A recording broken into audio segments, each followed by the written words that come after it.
তাই তো আমি টোকাই শাওন বলি, হাতে হারিকেন পিছে বাঁশ, বাঙালি দুঃখ 12 মাস। মাননীয় সংসদ সদস্য টোকাই শাওন, আপনার সময় 3 মিনিট।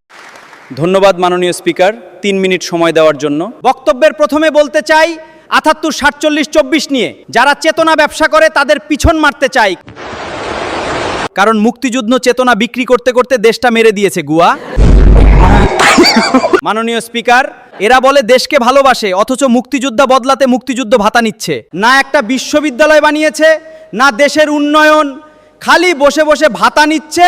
সাধারণ মাসে 10,000 টাকা করে ভাতা ধরি, তাহলে তারা এখন পর্যন্ত 66 লাখ টাকা নিছে, বিনিময়ে আমাদের কলা হাতে ধরিয়ে দিছে।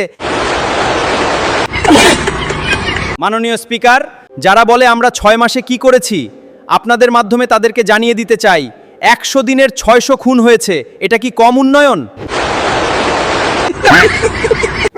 মাননীয় স্পিকার, আমাদের উন্নয়নের ঠেলায় কানাডার সরকার আমাদের সন্ত্রাসী দল বলে তকমা দিয়েছে। সাথে খাল খননের নামে ভালো রাস্তা কেটে মাটি বিক্রি করে দিয়েছি। আরও জানলে খুশি হবেন যে বিশ্বের 2 নম্বরে অবস্থান আমাদের দেশ ঋণ খেলাপিতে। আরও 5 বছর ক্ষমতায় থাকলে আমরা এটা 1 নম্বরে উঠিয়ে নিয়ে আসব। বুঝতে পারছেন প্রিয় সংগ্রামী ভাই ও বোনেরা, দেশ উন্নয়নের ঠেলায় ভাসিয়ে দিয়েছি।